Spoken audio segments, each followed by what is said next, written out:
충만한 주 사랑으로 내 마음을 덮으소서.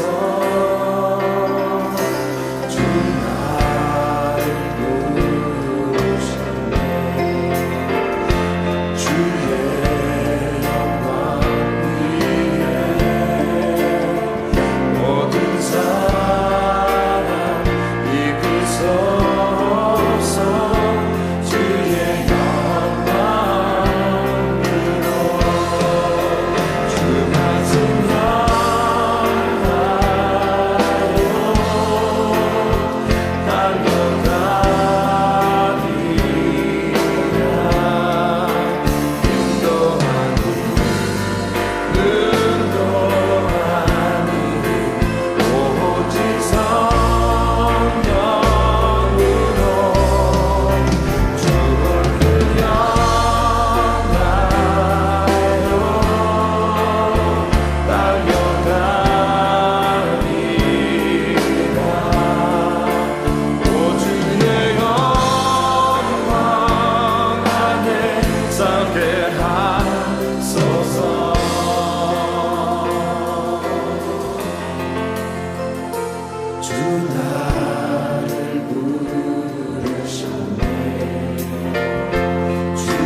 Hallelujah.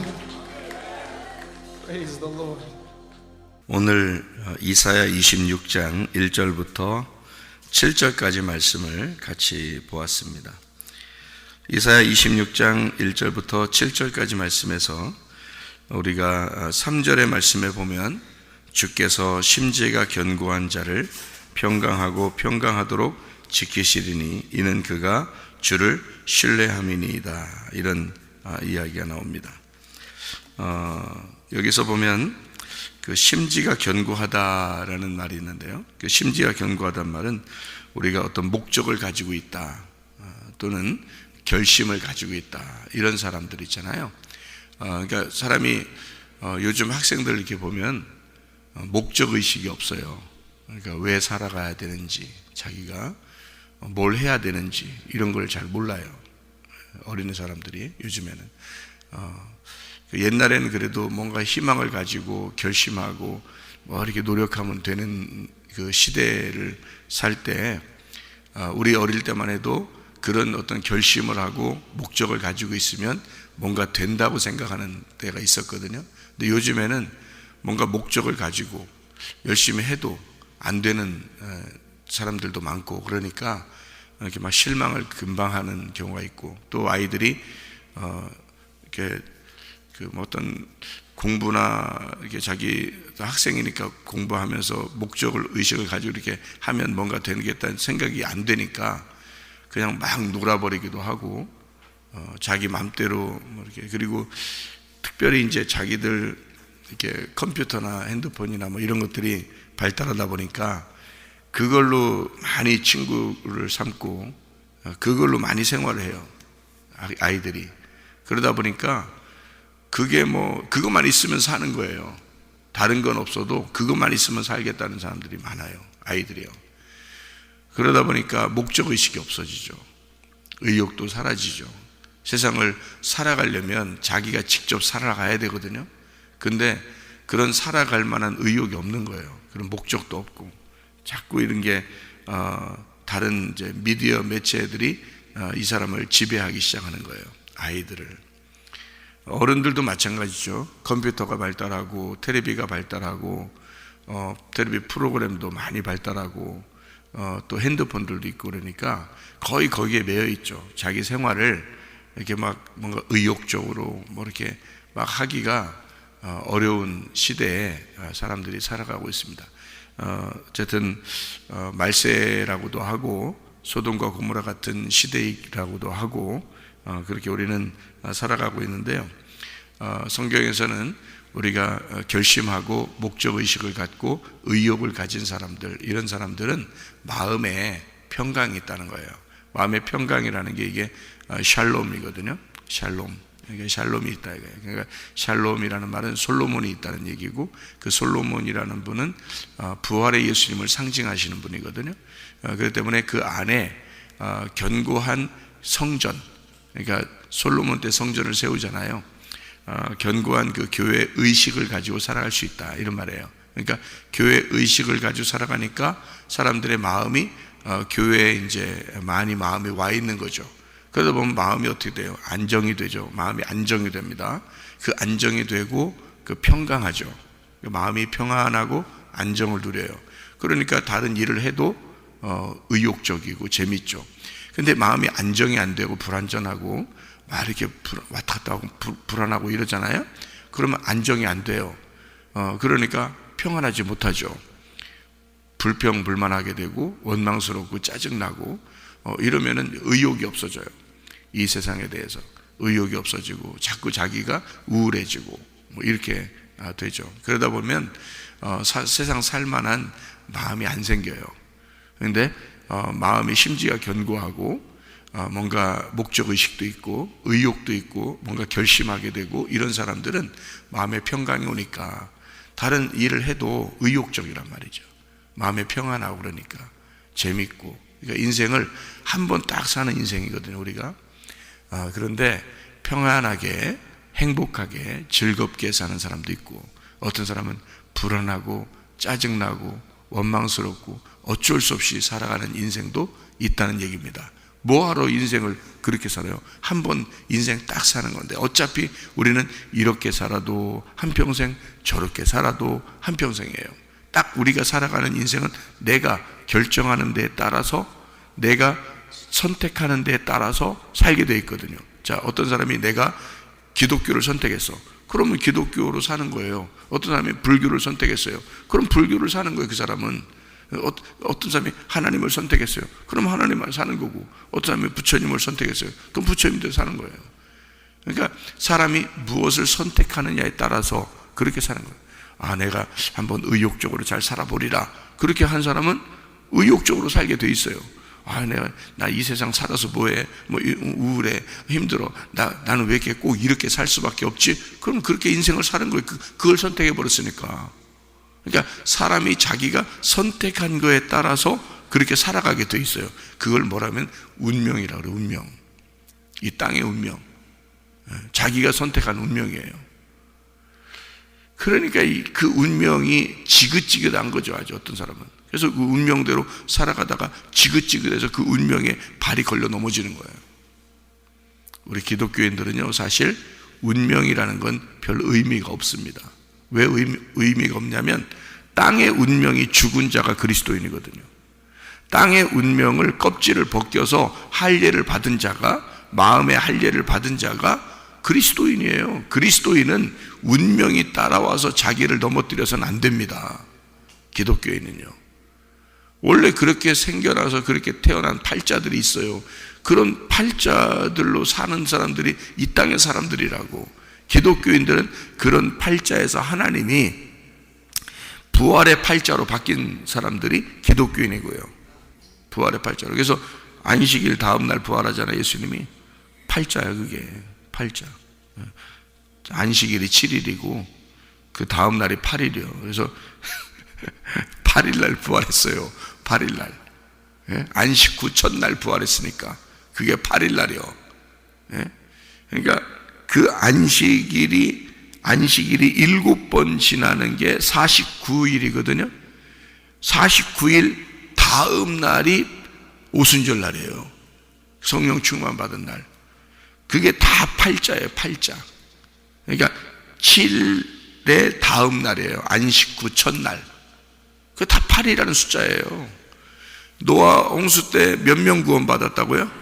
8명 구원받아. 이거 성경이 그냥 우연히 쓴 줄 알아요? 아니에요. 예수님 부활을 우연히 그냥 안식 후 첫날 부활했다 그래요. 이러면서 그냥 쓰고 그런 거겠어요? 아니에요. 성경의 팔자라고 하는 건 대단합니다. 여러분과 저의 팔자도 대단한 팔자로 바뀐 거예요. 이 진짜 하늘의 팔자라니까요. 그래서 7은 예수님을 말하고요, 안식일 예수님을 말하고 그 다음 숫자가 8이라는 숫자예요. 그게 부활의 숫자란 말이에요. 그게 예수님이 부활하신 예수님의 숫자고요, 그게 성령의 숫자입니다. 그게 교회의 숫자예요. 그래서 8명이 구원받는 거예요. 그게요. 예수님하고 나하고 합해졌다. 그래서 8이 되는 거예요. 8. 그래서 8일날 부활하시는 거야, 예수님이. 그러니까 팔자? 팔자. 그래, 내 팔자는 바뀌었어. 부활의 팔자로 바뀌었어. 세상의 팔자가 아니라, 땅의 팔자가 아니라 하늘의 팔자로 바뀐 사람이야. 그게 그리스도인이에요. 그게 그리스도인. 그러니까 우리는 세상에서 그렇게 막 왔다 이렇게 마음이 왔다 갔다 분주하고 이렇게 불안하고 원망하고 짜증내고 이런 삶이 아니라 진짜 평강한 삶을 살아야 돼. 뭔가 결심이 있어야 되고 목적의식이 있어야 되고 의욕적인 삶을 살아야 되고 내가 선택하는 그 뜻이 선한 것으로 선택을 해야 하고, 그러면 속에 있는 유전자도 바뀌어버려요. 내가 선택하는 데 따라서 유전자가 바뀌어버린다고. 야, 나는 될 사람이야. 나는 팔자가 바뀐 사람이야. 나는 하늘의 팔자를 가진 사람이야. 나는 목적이 있어. 하나님이 나를 살게 하는 것은 반드시 나에게 사명을 주시고 하나님이 나를 살게 하는 목적이 분명히 있어. 나는 살아갈 의욕이 있어. 나는 살아야 돼. 하나님께서 나를 살려주는 이유가 있는 거야. 이런 사람은요, 속에 유전자가 바뀌어버립니다. 좋은 유전자로 바뀌어버려요. 그래서 건강을 다시 되찾게 됩니다, 이 사람들은. 그런데 난 안 돼. 나는 땅의 팔자가 원래 그려. 내가 이런 사람 만났어. 내가 저런 사람 만났어. 난 여기 가도 난 안 된다고 그래요. 저기 가도 안 된다고 그래요. 내가 생각해봐도 난 안 될 사람이요. 계속 이런 식으로 생각하고 짜증내고 원망하고 그러잖아요. 팔자가 그려. 그래서 유전자가 그쪽으로 변해버립니다. 아, 유전자들이 생각을 해. 우리 주인이 죽고 싶은가 보다. 그래서 유전자들이 죽는 쪽으로 자꾸 바뀌어버리는 거예요. 그래서 몸이 점점 더 망가집니다. 진짜예요. 이건 의사가 하는 얘기야. 유전학 전공한 의사가 하는 얘기예요. 그러니까 유전자는 내 뜻에 의해서 반응한다 이거지.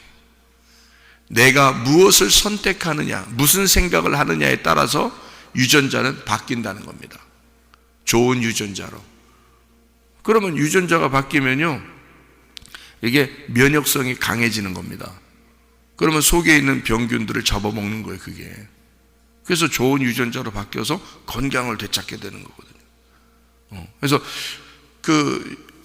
우리만 그런 게 아니라 예수 안 믿는 사람들도 야, 나는 아플 사람이 아니야. 나는 반드시 일어난다. 나는 반드시 된다. 이런 사람이 있어요. 내가 만났거든요, 목욕탕에서. 진짜예요. 네, 그 사람을 봤어요. 근데 그 사람이 진짜 우리랑 똑같아졌어, 건강이. 근데 그 사람이 자기가 얘기를 해.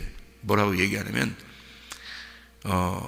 나한테 나는 나를 믿습니다 그러더라고요. 그래서 그게 무슨 말이냐고 물어봤어요. 난 예수님 믿으라고 얘기했더니 그 사람이 자기는 자기를 믿는데, 그래서 무슨 얘기냐고 물어봤어요. 그랬더니 그 사람이 하는 말이 내가요 뇌졸중으로 쓰러졌거든요. 그래서 팔 다리를 못 썼습니다.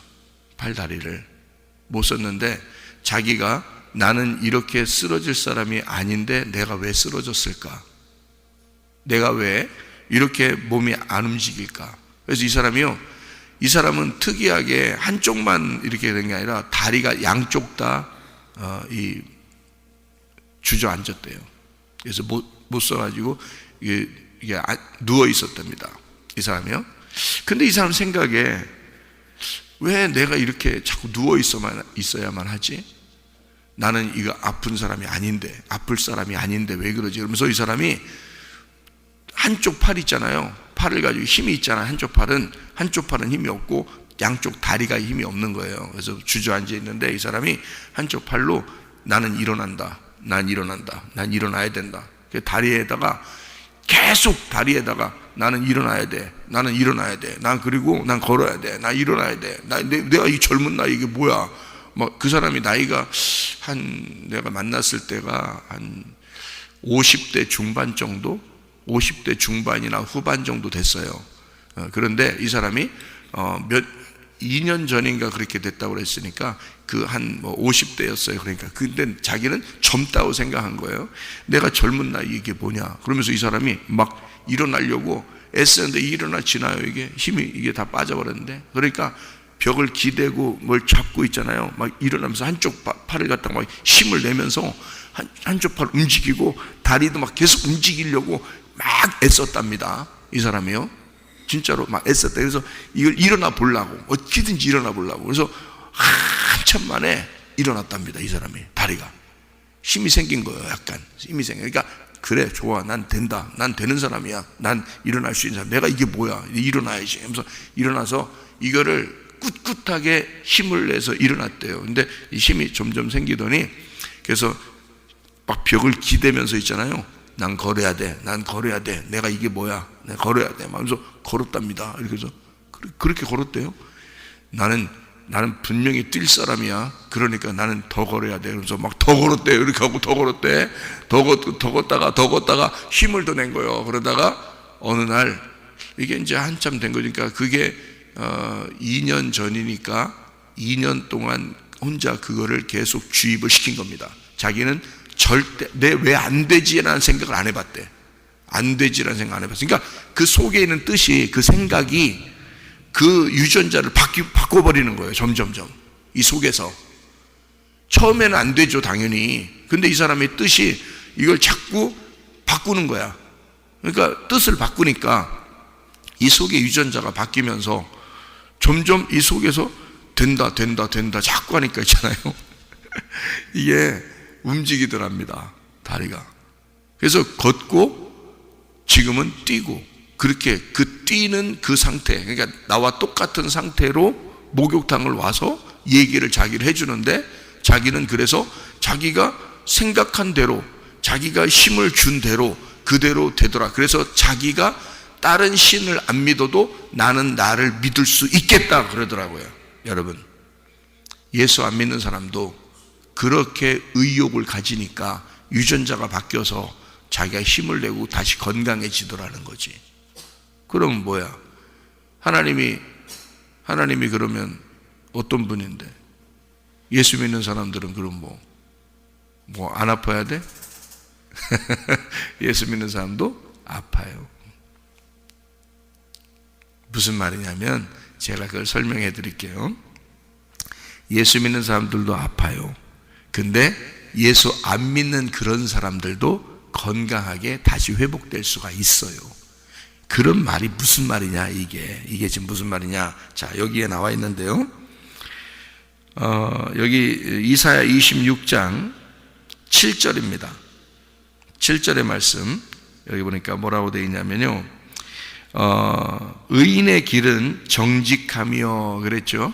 그 정직하며라는 말이 공평, 매끄러움이라는 단어입니다. 이게 공정함, 평탄함이라는 단어거든요.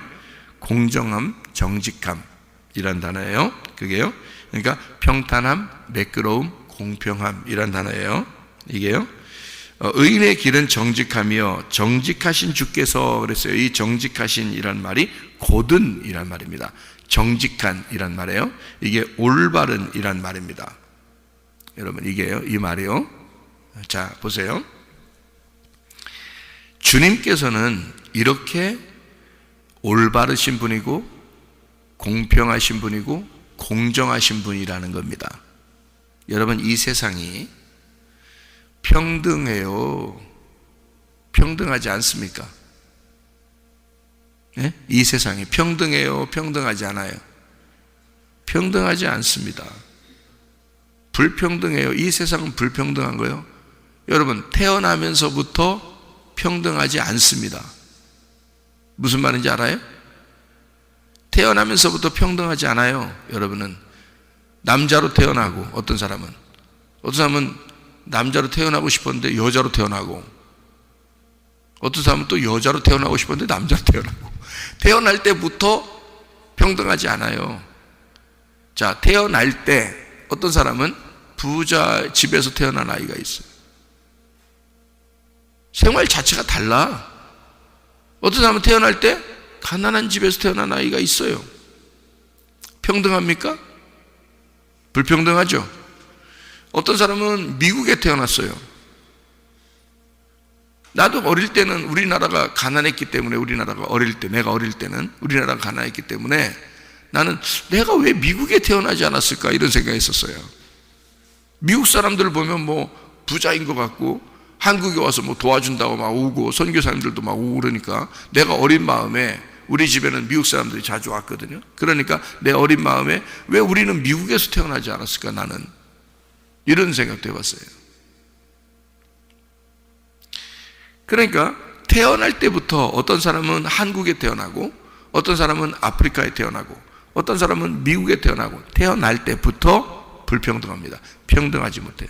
근데 사람들이 야 평등해야 돼 평등해야 돼 이런 말은 말도 안 되는 소리예요. 그러니까 말도 안 되는 소리를 사람들이 하는 거야. 다 불평등하거든요. 어차피 보세요. 어떤 사람이 나한테 문자가 왔어요. 뭐라고 문자가 왔냐면 목사님, 여자예요. 여자가 문자가 왔어요. 나한테 문자. 목사님, 나는 정말 불행합니다. 나는 내 남편을 볼 때마다 불행합니다. 내 남편이 목사님처럼 목사님이 사모님한테 해주는 것처럼 그렇게 해주는 그런 남편만 내가 만났으면 얼마나 행복했을까. 그러니까 목사님 같은 남편을 만났으면 내가 얼마나 행복했을까라고 나한테 문자가 왔어요. 어떤 여자분이. 그러니까 자기가 볼 때 목사님은 사모님 이야기를 잘 들어주고 사모님한테 얘기할 때 항상 부드럽게 얘기해주고 그 사모님 이야기를 존중해주고 뭐 그러는 것처럼 보인다 이거예요. 자기가 보니까 옆에서 보니까. 근데 자기 남편은 그렇게 못한다는 거예요. 그런데 그러니까 그 남편이 목사님 같은 남편이었으면 참 좋겠다 이러는 거지. 생각해 보세요. 그래서 하나님 앞에 기도하세요. 그리고 성령 충만을 받으세요. 뭐 이렇게 대답해 줄 수밖에 없잖아요. 저거 그죠? 자 보세요. 이 사람이 자기 남편을 만난 게 자 목사님 같은 남편을 만났으면 좋겠는데 자기 남편 만났어. 평등해요? 불평등해요. 어차피 자기는 나하고 못 살아. 나는 사모님하고 살아야 돼. 자기는 그 남편하고 그렇게 자기를 윽박지르고 막 핀잔을 주고 자기한테 막 함부로 대하는 그런 남편하고 살아야 돼. 어차피 그게 불평등이야. 어차피 이 세상이야. 그게 세상은 그렇게 돼. 내가 사모님한테 잘해주는 남편이니까 그러면 그쪽 가서도 남편 해야 돼? 안 되잖아. 그는 어차피 이 세상은 다 불평등한 거라고요. 태어날 때부터 남자 여자로 태어나고 태어날 때부터 부자 가난한 사람으로 태어나고 태어날 때부터 아프리카 미국 한국 이렇게 나누어져서 태어나고 또 만나도 이런 사람 만나고 저런 사람 만나서 그렇게 불평등하게 살게 돼 있는 거예요. 이 땅에는. 무슨 말인지 알죠? 어떤 사람 태어날 때부터 머리 좋은 아이가 있어요. 머리 좋은 아이가. 그 공부 어떻게 따라가요? 그런 아이들. 태어날 때부터 머리가 안 좋은 아이가 있어요.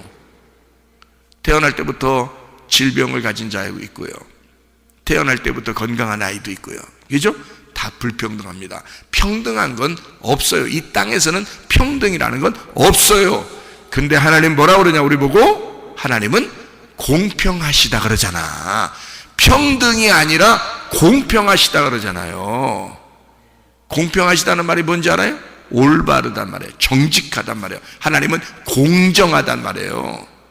그러니까 공정하시고 의로우신 분이니까 그렇게 불평등한 모든 사람들을 하나님은 평등하게 만들어내는 게 아니라 그 사람들을 평등하게 만들어내는 게 아니라 하나님이 공정하게 대하신다는 거예요.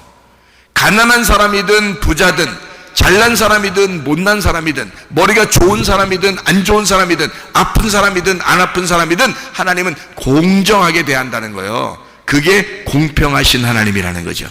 이게 평등한 하나님이 아니에요. 공평하신 하나님이란 뜻이지. 이 세상은 평등이 있는 게 아니야.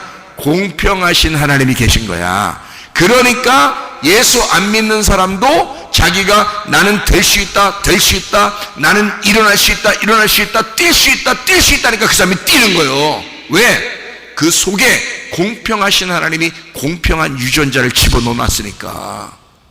공평한 유전자를 교회 다니는 사람들에게만 집어넣어 준 게 아니에요. 그런 유전자를 하나님은 처음부터 하나님의 의도, 하나님의 뜻이라는 하나님의 유전자를 사람들에게 공평하게 집어넣는 거예요. 그래서 어떤 사람은 교회 다니면서도 아유 죽겠다 그러면 죽는 길로 계속 가는 거예요. 그게 몸은. 왜? 죽었다 했으니까. 유전자를 똑같이 집어넣어줬으니까. 교회 안 다니는 사람이나 교회 다니는 사람이나 가난한 사람이나 부자나 잘난 사람이나 못난 사람이나 똑같이 유전자를 집어넣어놨어요. 그 공평하신 하나님이기 때문에 그렇습니다. 그러니까 그 사람은 교회 안 다녀도 일어날 수 있다 하니까 일어나는 거고, 교회 다녀도 난 아파, 난 못 다녀, 그럼 못 다니는 거예요. 그 사람은 계속 쓰러지는 거예요. 여러분, 할 수 있다 하신 이가, 할 수 있다 하신 이가 여호와 하나님이라고요. 그분이 공평하신 하나님이라고요. 나는 그런 하나님을 믿는다고. 평등하게 만들어주는 하나님을 믿는 게 아니야. 나는 불공평하지만, 이 땅에 평등이 없지만, 어떤 사람은 아프고 어떤 사람은 안 아프고, 어떤 사람은 부자고 어떤 사람은 가난하고, 어떤 사람은 머리 좋고 어떤 사람은 머리 나쁘고, 어떤 사람은 잘생겼고 어떤 사람은 못생겼고, 이 땅에 어떤 사람은 잘 살고 어떤 사람은 못 살아도 하나님은 공평하게 우리를 판단하시는 하나님이다라고 하는 그 하나님을 난 믿는다고요. 그 하나님을. 그런 하나님을 믿어야지. 아니 뭐 예수 믿는다고 그냥 예수 믿는 사람들한테는 내가 다르게 해줄 거야, 예수 안 믿는 사람들은 이 땅에 살지도 못하게 해줄 거야, 예수 안 믿는 사람들만 다 아프고 예수 믿는 사람만 다 건강하고, 그렇게 하는 하나님이 무슨 공평하겠습니까? 생각을 해보세요. 공평하신 하나님이라는 건요, 우리 속에 유전자를 똑같이 집어넣어놓고 네가 이 땅에 살아가면서 네가 생각하는 대로 이 유전자는 바뀔 것이다. 네가 생각하는 대로 유전자는 바뀌어요. 그래서 진짜예요. 이건 의사가 하는 얘기입니다. 그러니까 네가 생각하는 대로 나는 낫을 수 있다, 나는 될 수 있다, 나는 된다, 이렇게 하면 똑같은 공평하신 하나님이 그 속에서 유전자가 변화하도록 역사하신단 말이에요. 그래서 땅의 운명은 원래 유전적으로 어떤 사람은 이런 병도 있어서 태어난 사람도 있어요. 근데 그것도 바뀝니다. 그 유전자도요 바뀌어요. 왜? 이 사람이 생각하는 데 따라서 바뀌는 거거든요. 그 사람이 그러니까 사람은 무슨 생각을 하느냐에 따라서 이 속의 몸은 다 바뀌게 돼 있어요. 여러분, 그게 공평하신 하나님이지. 생각해봐요. 나는 그런 하나님을 믿습니다. 그런 공평하신 하나님을 난 믿는다. 그게 정직하신 하나님이죠. 그게 올바른 하나님이죠. 예? 어떤 사람한테는 이렇게 대하고 어떤 사람한테는 저렇게 대하고, 그건 사람들이나 그렇게 하는 거지. 그건 불공평한 거지. 그건 사람들이나 그런 거야. 공평하신 하나님은 모두에게 똑같이 대하시는 하나님이에요. 그리고 모두에게 똑같이 심판하시는 하나님이고요. 예. 그래서요, 우리가 그런 공평하신 하나님이 정의롭고 의로우신 분이에요. 이 땅에서는 의인은 없어요. 하나도 없어요. 의인은 오직 예수 한 분밖에 없습니다. 하나님만 선하십니다. 그분만 정직하시고, 하나님만 올바르시고, 하나님만 평탄하게 하시고 매끄러우신 분이고, 하나님만 공평하신 하나님이기 때문이에요. 누구도 변명할 수 없도록, 누구도 핑계할 수 없도록 하나님이 공평하신 하나님이시라고요. 그런 하나님이 심판하는 게 얼마나 공정하십니까? 그런 하나님이 우리를 심판해 주신다는 거예요. 예. 그러면 우리는 그분 앞에서 심판을 받을 만한 의욕이 있죠. 자격이 있죠. 그런데 만약에 하나님이 늘 우리 딱 보면서 사람 봐가면서 심판하신다면 우리가 그 앞에서 심판받고 싶겠어요? 생각해요. 사람들처럼 사람들 봐가면서 자기 친한 사람한테는 잘해주고 안 친한 사람한테는 못해주는 그런 심판관, 그런 판사가 있다면 그 앞에서 재판받고 싶겠냐고, 여러분이. 그렇지 않잖아요. 나는 공정하신 하나님이라고 믿기 때문에 그 하나님 앞에서 재판을 받는 거예요. 우리가 공정하신 하나님은 반드시 그분이 우리에게 뭐라고 그러면 네가 나를 믿어라, 그것이 의로움이다. 우리는 죄인인데 죄를 짓고 죽을 수밖에 없고 심판받아 지옥 갈 수밖에 없는데, 공정하신 하나님이 우리 보고 뭐라고 딱 공정하게 판결을 하냐면 너는 나를 믿어라, 믿음으로 네가 의인이 될 수가 있다. 그러니까 나는 그분에게 맡기는 거예요. 그렇죠, 내가 죄인이지만 하나님이 그렇게 공정하시게 판단하실 것이니까 나는 당신에게 심판받고 싶습니다. 그러면 그 하나님은 나를 재판하실 때 반드시 천국으로 인도한다는 거죠. 왜냐하면 내가 당신을 믿었으니까, 공정하신 하나님을 나는 믿으니까, 나는 예수 그리스도를 믿으니까, 그 예수가 나를 구원하신다는 사실을 믿으니까, 그분이 나를 구원하시기 위해서 십자가에 못 박혀 돌아가시고 나는 그 예수를 믿고 공정하신 하나님을 따라 나는 사는 사람이니까, 그런 하나님에게 재판을 받아야 되죠. 그래야 공정한 거지. 사람 따라서 사람 보아가면서 심판하는 그런 사람한테 심판받으면 되겠냐고. 안 되죠. 그리고 다른 예수 안 믿는 사람들도 그런 하나님에게 딱 심판을 받아야, 그래야 공정한 거지. 그들을 사랑하는 마음으로 심판하는 거니까요. 공정하게. 예수 안 믿는다고 여러분 하나님이 안 사랑하는 거 아닙니다. 그 사람들을 위해서도 십자가 못 박혀 돌아가신 분이에요, 예수님이. 그렇기 때문에 공정한 거예요. 너희들도 내 자녀들이야. 너희들 네 생각에 따라서 네가 의욕적으로 결심하고 목적을 가지고 뭐가 의욕적으로 뭔가 나는 살아야 돼, 나는 이렇게 해야 돼 하고 그렇게 생각하면 네 속에 유전자가 다 바뀔 것이다. 교회 안 다녀도 너도 내 자녀니까. 그게 공정한 하나님이죠. 여러분 생각을 해보세요. 그게 진짜 공정한 하나님 아닙니까? 그래요. 그러니까 여러분 교회 다니면서 이왕이면 우리의 하나님이라고, 우리 아버지라고 여기는 그 아버지가 공정하신 아버지인데, 그 아버지는 우리에게 속에 유전자를 주셨어요. 그리고 우리에게 의욕을 가지라고 합니다. 너의 심지가 견고하기를 바란다. 그러면 네 속에 평강이 있을 것이다. 평강이 오게 되면 너 유전자 바뀐다. 좋은 유전자로 바뀌면서 네가 건강해진다. 그렇게 하나님 우리에게 정해놓은 게 있다는 거야. 아니 세상 사람들도, 교회 안 다니는 사람들도 자기가 하나님이 아버지라고 하지 않고 자기가 신이라고 그렇게 여기는 사람들도 그 유전자가 바뀌어서 건강해지는데, 하물며 우리의 아버지 하나님, 공정하신 아버지가 우리의 아버지 대신 우리 믿는 예수 그리스도 믿는 사람들이 우리 속에 있는 유전자가 점점 더 선한 쪽으로, 점점 더 좋은 쪽으로, 점점 더 건강한 쪽으로 바뀌게 되지 않겠느냐 그 말입니다. 우리 그러므로 여러분 건강하시기를 바랍니다. 예, 하나님 앞에 진짜 축복을 받아 사는 거, 하나님은 공정하신 하나님이기 때문에 그래요. 그래서 더 믿을 만하다는 겁니다. 하나님이요, 불평등한 세상 사람들처럼 그렇게 판단하시는 그런 하나님이라면 우리가 믿을 만하지 못하죠. 그러나 공정하신 하나님은 우리가 믿을 만한 하나님이다.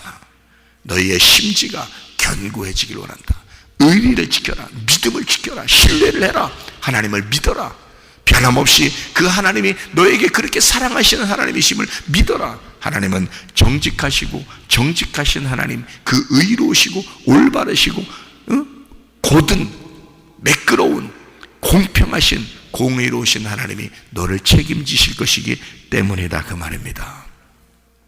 8절 하나 읽고 마치도록 하겠습니다. 이사야 26장 8절입니다. 여호와여, 주께서 심판하시는 길에서 우리가 주를 기다려 싸우며 주의 이름을 위하여 또 주를 기억하려고 우리 영혼이 사모하나이다. 하나님은 우리에게 징계하시는 것도요, 뭔가 뜻이 있어서 그런 겁니다. 아비가 자식을 징계할 때는 뭔가 뜻이 있는 거예요. 뭔가 이유가 있는 거예요. 이유가 있으시겠죠. 이유가 있는 거야, 하나님이. 그러면 그 하나님을 정말 신뢰한다면, 그 정직하신 하나님, 공의로고 공평하신 그 하나님을 인정한다면, 여러분, 하나님은 분명히 내게 이유가 있으실 거야. 그러니 나는 그 주님을 더 붙들고 더 기억하고 또 주님을 사모해야 되겠다. 우리 영혼이 주님을 사모합니다. 주님을 기대합니다. 주님 나를 정말 사랑하시는 하나님이심을 내가 믿습니다. 오늘도 그 주님과 동행하다가 주님 만나시기를 바랍니다. 아멘. 기도하겠습니다.